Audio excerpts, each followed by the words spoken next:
Hola amigos y amigas, bienvenidos al video número 25 de nuestra serie Completando Juntos nuestro proyecto de mejora continua. El día de hoy, ya que en el video anterior logramos identificar todos esos métricos que nos van a ayudar a mantener la salud de nuestro proceso, pues vamos a avanzar en el siguiente paso para crear ese sistema robusto de medición. En este caso nos corresponde trabajar en la definición operacional. Pero sin mayor espera, pasamos a la intro y continuamos.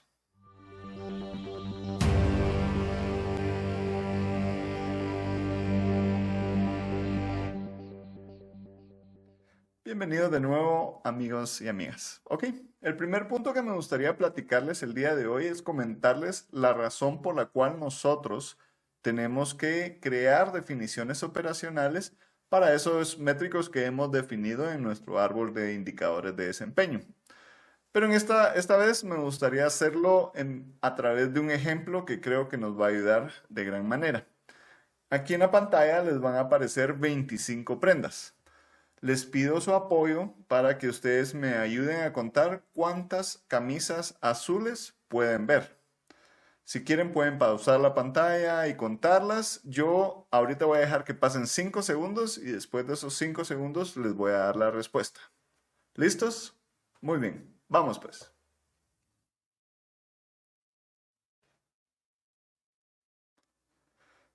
Perfecto. Ok. La respuesta a la pregunta que les hice de cuántas camisas azules hay es 2. Hay 2 camisas azules. Y espero que muchos de ustedes hayan obtenido el mismo resultado. No sé si algunos de ustedes en algún momento dudaron de cuáles eran las camisas, cuáles eran playeras, si todas o las sudaderas, o si en algún momento tanto el azul como el celeste contaban, ¿verdad? Porque en algunos casos los dos son azules, azul y azul claro. Y así, pues, les pudieron haber surgido varias preguntas que tal vez les dieron un resultado diferente. Y eso sucede muchas veces en el mundo de los procesos, en el mundo de las empresas, en donde las definiciones son ambiguas y que se prestan a interpretaciones. En algunos casos asumimos que estamos hablando de lo mismo cuando ellos creen que esto es rojo y cuando ellos creen que esto es corinto, ¿verdad? Realmente es muy importante asegurarnos de que todos tengamos la misma interpretación. Y es ahí donde la definición operacional entra a jugar, ¿verdad? El objetivo de la definición operacional es construir esa definición que reduzca la ambigüedad al punto de eliminarla y que nos permita que exista solamente un criterio y solamente una verdad respecto a lo que estamos midiendo, ¿verdad? Ahora que vemos la definición operacional, pues hay un segundo punto que está relacionado que me gustaría comentarles, que básicamente es que tenemos que estar seguros de que esa definición esté bien construida y normalmente utilizando las medidas correctas, ¿verdad? Porque es muy probable que dentro de esa definición nosotros utilicemos en algunas ocasiones el promedio como algo que participa dentro de la definición, ¿verdad? El promedio de cantidad de transacciones o el promedio de cantidad de, no sé, de prendas realizadas, ¿verdad? O sea, forma parte de la definición operacional. Y en este punto es donde empezaremos a sumergirnos un poco más en la estadística para entender de que en el promedio nosotros, si lo usamos sin pensar, podemos estar ocultando mucha información que realmente es valiosa para nuestros procesos. Yo entiendo, el promedio es una medida sencilla, fácil de entender, que normalmente utilizamos incluso como objetivo, ¿verdad? Para definir ese punto en medio en donde no está ni muy aquí ni muy allá. Pero por valiosa que sea la medida, como les menciono, si se usa sin considerar otras opciones, pues nos puede incluso llevar a ocultar información importante. Vamos a ver los dos temas que nos puede ocultar. En primer lugar, el promedio es muy susceptible a valores extremos, ¿verdad? Aquí en la pantalla yo les voy a estar mostrando un ejemplo de cómo es que nosotros podríamos decir que en una empresa de 10 empleados, el promedio de lo que ganan los trabajadores es de $2,940. Pero si ustedes se fijan en el listado, podemos ver que tenemos 8 empleados que ganan alrededor de $1,200 y tenemos 2 empleados que elevan completamente el salario, ¿verdad? Que están más cerca de los 8,000 o los $10,000. Entonces, ese promedio, nosotros podríamos decir, nuestros empleados ganan 2,000, alrededor de los $3,000, porque es un promedio falso, porque en realidad tenemos 2 empleados que ganan muy bien y 8 empleados que pues ganan bien, pero no comparado con los otros dos, ¿verdad? Entonces el promedio se presta mucho a ser afectado por esos valores extremos, ¿verdad? El segundo lugar es que el promedio también no nos da ninguna información respecto a la distribución de los datos, ¿verdad? De la misma forma que vimos en los salarios, pues se me ocurre compartirles un ejemplo en donde nosotros tenemos 2 jugadores de básquetbol, ¿verdad? Y ambos tienen en promedio 40 puntos por partido.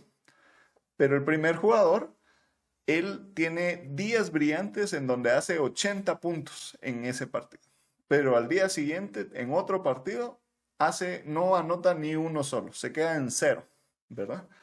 Mientras que tengo un segundo jugador que constantemente anota entre 35 y 45 puntos por partido, ¿verdad? Entonces, para planificación y para temas de constancia, yo me inclinaría más a seleccionar siempre al segundo jugador, que yo sé que va a tener esa constancia entre 35 y 45 puntos, que seleccionar al primer jugador, que puede ser un lanzamiento de moneda, ¿verdad? Donde un día muy brillante y al día siguiente pues ya no y no anotó ni un solo punto, ¿verdad? Entonces, esa es la dispersión.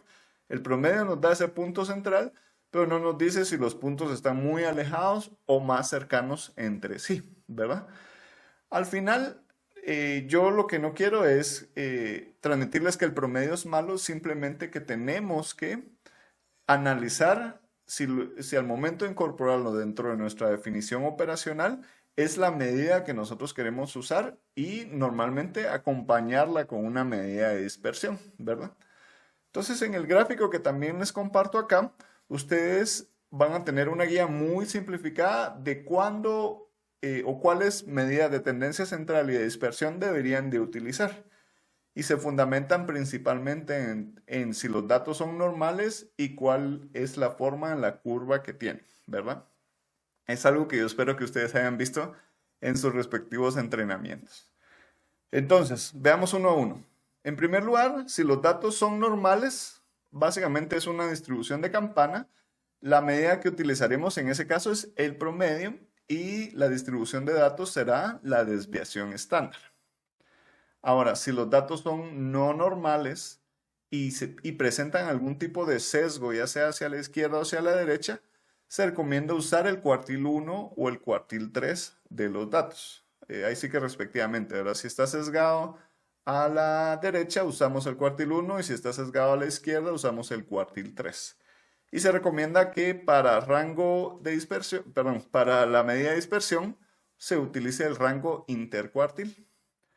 Y por último, si los datos son no normales, pero tampoco reflejan algún sesgo así muy notable, entonces en ese caso vamos a utilizar la mediana como medida de tendencia central y el rango como la medida de dispersión. Yo estoy evitando caer muy fuerte en la discusión de estadística, pero tampoco es algo que puedo alejarme por el tema del Lean Six Sigma como tal, ¿verdad? Bueno, y como punto número 3, realmente quisiera reforzar en este punto el concepto asociado a las metodologías Lean Six Sigma, que estas son metodologías cliente céntricas, ¿verdad? Y consecuentemente sus mediciones o las medidas que estemos creando y definiendo ahora también deben ser cliente céntricas. No me falta la experiencia de ver cómo la mayoría de los métricos se construyen sin contar esa experiencia del cliente, ¿verdad? En muchos casos es porque también está relacionado con una mala estructura de metas, podríamos llamarlo. Entonces, para asegurar el cumplimiento de la meta, yo normalmente vengo y limito la definición de lo que estoy midiendo a lo que yo tengo bajo mi control. Y es válido, es justo, ¿verdad? O sea, porque realmente la experiencia del cliente en muchas ocasiones tiene muchas variables que no se pueden controlar. Un ejemplo de una definición. El tiempo total de la transacción bancaria desde que el asociado ingresa el número de cuenta en el sistema hasta que finaliza la transacción, ¿verdad? Eso es una métrica que yo he visto en muchas ocasiones, tal vez en distintas industrias, pero es justamente una métrica donde dice, bueno, yo lo que controlo es desde que yo tengo al cliente enfrente, ingreso al sistema, le trabajo su transacción y lo finalizo, ¿verdad? Para los que han estado en servicio al cliente, yo creo que les es muy familiar el hecho de que en un momento puede estar completamente vacía el lugar y de repente como que todos se pusieran de acuerdo y llegan al mismo momento, ¿verdad? Entonces uno dice, ¿cómo esperan de que yo sea rápido si todos llegaron, las 100 personas llegaron al mismo tiempo? O hubo una persona que llegó con muchas transacciones y me tocó atenderlo. ¿Cómo esperan de que yo sea rápido, verdad? O cómo esperan, eso no está en mi control. De nuevo, ese es un argumento muy válido. Pero las organizaciones que ya tienen una madurez en temas del Lean Six Sigma, no le tienen temor a incluir esas partes fuera de su control dentro de sus medidas, porque en muchos casos es así como nosotros podemos interpretar las oportunidades de mejora, ¿verdad? O encontrar las oportunidades de mejora. Entonces, la medida en este caso debería contemplar esa experiencia que yo tengo como cliente, porque yo como cliente no llego y les digo, wow, qué rápido me atendió 2 minutos el asociado desde que me senté hasta que terminó la transacción. No es así, ¿verdad? Mi experiencia es, me llevé hora y cuarto en el banco porque no se apuraban nunca, ¿verdad? O sea, ese puede ser un comentario muy común. Entonces, una definición cliente céntrica puede ser desde que el cliente entra en la agencia hasta que se retira de la agencia, dividido tal vez la cantidad de transacciones que ese cliente llevó. Ya me estoy imaginando la cara de muchos poniéndose a pensar, ¿y cómo voy a medir eso yo? ¿Cómo voy a medir cuando el cliente entra y cuando sale y ligarlo con las transacciones que realizó? Pues sí, yo sé que es un reto, es difícil, lo vamos a ver en el plan de recolección de datos, pero no me cabe tampoco duda de que las organizaciones que logren incorporar la experiencia del cliente, que sean clientes céntricas en sus mediciones, van a ser más exitosas que aquellas organizaciones que limiten sus definiciones y la forma que miden únicamente a aquellos aspectos que están bajo su control.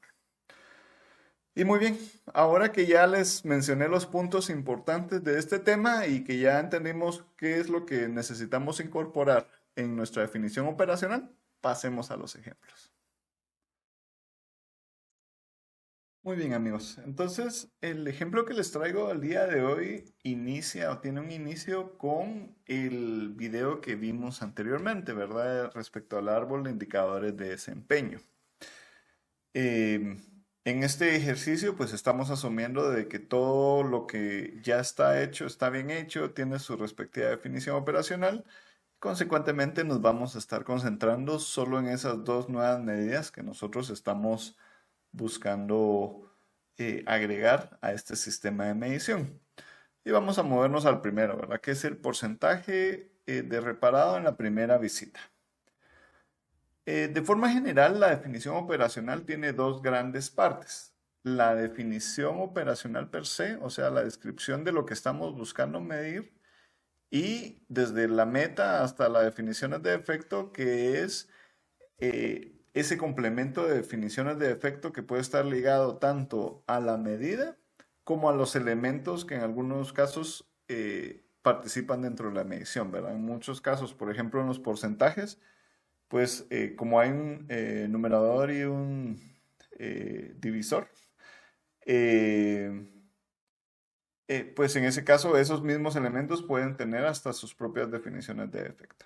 Pero bueno, veamos los elementos.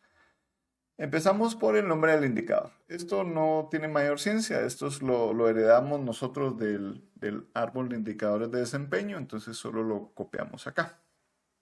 La descripción, en este punto nosotros estamos buscando narrar, describir o comentar respecto al espíritu de la métrica, ¿verdad? O sea, cuál fue la línea de pensamiento, tratar de expresar por qué es que esta métrica tiene sentido para este proceso o para la organización, ¿verdad? En este caso, que estamos hablando de lo reparado en la primera visita, el porcentaje, lo que queremos es monitorear la cantidad de reparaciones que son resueltas en la primera visita, ¿verdad?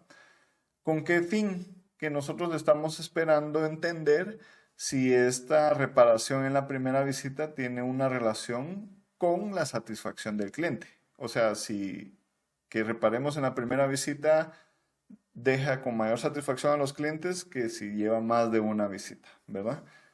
O estamos también buscando identificar aquellas oportunidades de diagnóstico, ¿verdad? O sea, si algo se resuelve en primera visita, es algo que podemos agilizar su proceso de diagnóstico o incluso casos de autoservicio, ¿verdad? Donde no sea parte del producto o servicio, ofrecer lo necesario para que el cliente atienda esos problemas que son relativamente sencillos, ¿verdad? Entonces, esa fue la línea de pensamiento por la cual se volvió importante empezar a medir esta nueva medida, esta nueva métrica. Después ya pasamos a la definición detallada. En la definición detallada lo podemos considerar como sinónimo de decir cómo es que vamos a calcular esta métrica, ¿verdad? Eh, Básicamente en los casos más simples estamos hablando de un conteo, de una suma. En este caso que es el porcentaje, nosotros estamos hablando de la sumatoria de la cantidad de casos, ¿verdad? Donde el cliente en la respectiva llamada de seguimiento, ya al final de la visita, indicó que el problema había quedado resuelto. Recordemos que tiene que ser cliente céntrica, ¿verdad? No es, en este caso podríamos caer en el error de decir si el técnico reporta que la reparación quedó resuelta, lo consideramos como resuelto en la primera visita. Al ser cliente céntrica, nosotros vamos a ir a confirmar con el cliente si quedó resuelto o no. Porque en muchos casos, ¿verdad? El argumento en contra de este tema cliente céntrico podría ser, es que yo fui a reparar el problema que me dijo el cliente, pero ese producto tenía otros problemas que no se repararon, ¿verdad? Pero recordemos que lo que estamos procurando hacer es evaluar esta experiencia del cliente. Al cliente no le importa en algún momento si le falló por A o por B, sino que la visita técnica debió haber logrado cubrir A y B en esa misma visita, ¿verdad? Es para que podamos medir eso. Y entonces este conteo lo vamos a dividir dentro de la cantidad de casos reparados en el mes, ¿verdad? Aquí podemos, si somos muy detallistas, podemos agregar la multiplicación por 100. Si no, pues es algo que incluso se puede obviar al entender cómo funciona el porcentaje. Y aquí tenemos un ejemplo, ¿verdad? La sumatoria de casos resueltos en primera visita, 25, dividido el total de casos reparados en el mes, 79, multiplicado por 100, nos da 31,65. A partir de este punto hacia abajo, nosotros empezamos ya a jugar más en el mundo de la definición de lo que es un defecto o lo que esperamos alcanzar o los números que esperamos alcanzar en esta medida. La meta es básicamente ese número o ese objetivo que esperamos alcanzar con respecto a esta medición. En este caso, nosotros no esperamos alcanzar ningún objetivo, ninguna meta, ¿verdad? No está ligado a eso. Y los límites de especificación inferior y superior son como que ese rango en donde el cliente puede ser el cliente o incluso el proceso en pasos posteriores o anteriores, indicando en qué niveles necesita actuar, ¿verdad? Muchas veces se me ocurre el ejemplo de un carro que dice, la temperatura del carro debe estar entre los 90 y 100 grados, ¿verdad? O sea, si está abajo de 90 no va a funcionar bien, si está arriba de 100 como que ya está cayendo en sobrecalentamiento, ¿verdad? Entonces, eso es lo que nosotros estamos también tratando de definir de una vez en estas mediciones, ¿verdad? ¿Cómo se debe comportar hacia abajo o hacia arriba? En esta métrica no tenemos esas definiciones, no aplica. Y por último, la definición de defecto, en donde nosotros estamos tratando de indicar qué cosas sí tanto de la métrica como de los elementos de la métrica, o sea, de estos conteos o de lo que participa dentro de esta definición, pues pueden ser catalogados como defectos, ¿verdad? En este caso estamos hablando de que ya hay ciertas categorías que nosotros reconocemos que se deben cumplir como única visita, ¿verdad? Entonces, si esa categoría no se cumple o no se soluciona en una sola visita, se considera un defecto, solo por tener una relación. Y acompañando todo este texto que normalmente es bien descriptivo, pues se trata de complementar con algún tipo de diagrama de proceso.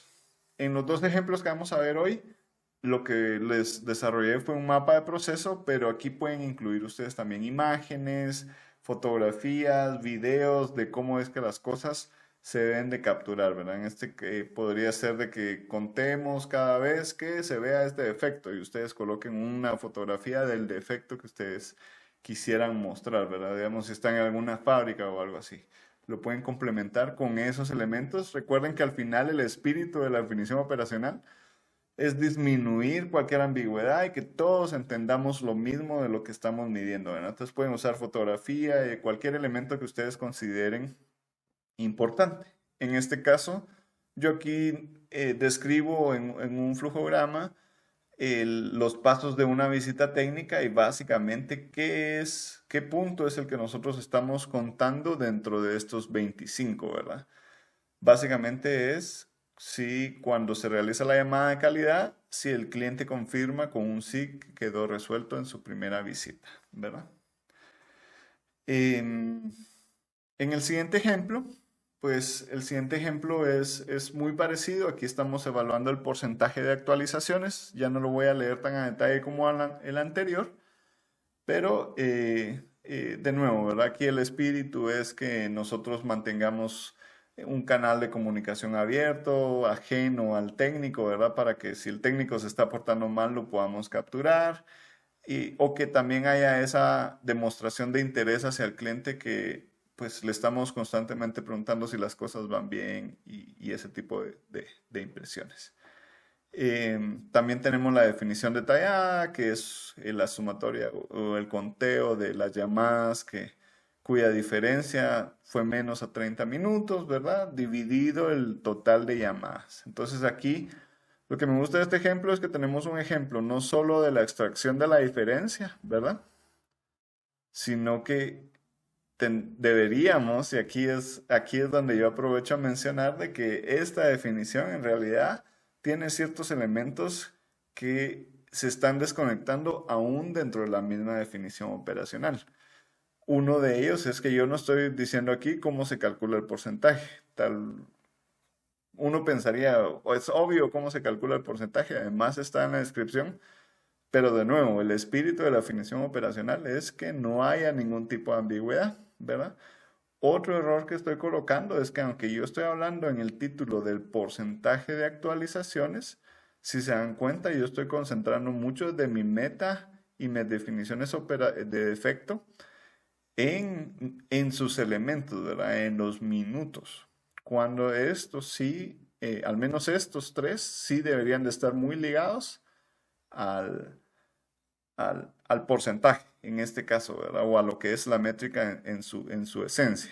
Entonces, las definiciones de defectos sí pueden estar un poco más a sus elementos, pero al menos la meta y los límites de especificación sí deben de estar ligados más a la esencia de la medida.